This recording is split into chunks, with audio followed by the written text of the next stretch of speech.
os brasileiros estão gastando acima da média nacional. A pesquisa mostra que a conta no final do mês está ficando mais cara. É uma pesquisa de um estudo da Serasa. E olha só, quase 60% de todo o custo de vida é comprometido com as compras de mercado, com as contas básicas e com a moradia, além de despesas que são consideradas essenciais. Então, no final das contas, é o seguinte, 80% dos brasileiros sofrem para pagar as contas. De acordo com a pesquisa, enquanto o custo médio de vida no país é de R$ 3.520, quem mora em São Paulo gasta em média R$ 4.270 por mês para segurar a barra com as despesas básicas.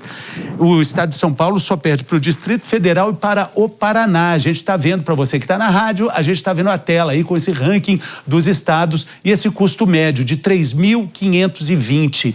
E nós estamos discutindo milhões e milhões, né? Milhões que são jogados pela janela, literalmente, ou também de forma ilusória, né? Dinheiro gasto, né? Na corrupção, cifras que a gente não sabe nem quantos zeros tem, e a gente está aí lutando com esses R$ 3.520 por mês, em média, que são gastos para segurar a barra de boa parte dos brasileiros. Fernando, eu acho que isso está muito conectado no que a gente está aqui tendo hoje, como esse excelente debate aqui de qualidade, onde cada um consegue argumentar, é lembrar que uma coisa que falta e que carece muito no nosso país é a contraprestação do serviço público, ou seja, a partir do momento que eu pago um imposto, que eu pago uma taxa, eu ter de volta um serviço de qualidade. Quando eu pago um IPVA, eu realmente ter como pegar o meu carro e viajar com tranquilidade, sem ter uma estrada cheia de buracos ou sem ter que morrer em pedágio infinito. Então, quando a gente vê esse poder de compra cada vez mais dificultado, cada vez mais com mais obstáculos na vida do brasileiro, é esse somatório. Porque o imposto não volta com qualidade. Então, a saúde, muitas vezes, ela precisa ser privada quando se pode pagar. O transporte é privado, a educação, quando se pode pagar, também muitas vezes se opta pela privada. Então o que a gente vê é quase que uma duplicidade. Eu pago o imposto que deveria me retornar uma qualidade de vida, e isso não retorna. Quando a gente vê que o Brasil tem um dos impostos mais altos do mundo, a gente não vê a contraprestação proporcional, muito em função dessa corrupção infinita que a gente tem no nosso país, né? Nesse ciclo vicioso da gente ver escândalo após escândalo com impunidade. Então, o poder de compra, gente, vai cair mesmo. Cada vez comprar um saco de arroz vai ficar mais caro, abastecer o tanque do seu carro vai ficar mais caro, enquanto a gente não sair dessa mazela que é corrupção e não ter o imposto justo devolvido para a gente. Loyola, é até um contrassenso, né? A gente falar de um custo de sobrevivência brasileira e com orçamentos tão caros e até também de corrupção, enfim. Eu acho que não combina na mesma frase, viu? É um erro comum a gente querer atribuir todos os problemas do país à corrupção. É um senso comum, é um erro técnico, inclusive. Esse dado, ele parece ter sido inventado, não tem dados de controle real que indiquem o impacto efetivo da corrupção, ainda que a gente saiba que corrupção é um problema significativo da população brasileira. E tem algumas coisas que o colega traz que são não só tecnicamente equivocadas, como erradas mesmo. Por exemplo, o arroz caiu o preço, né? Recentemente.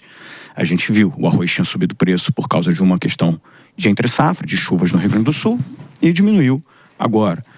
O ovo, que vinha num preço alto, também diminuiu, tinha aumentado em função de gripe aviária fora do país. Inclusive, a inflação de alimento, ao contrário do que o colega traz aqui, foi a menor em janeiro dos últimos 20 anos.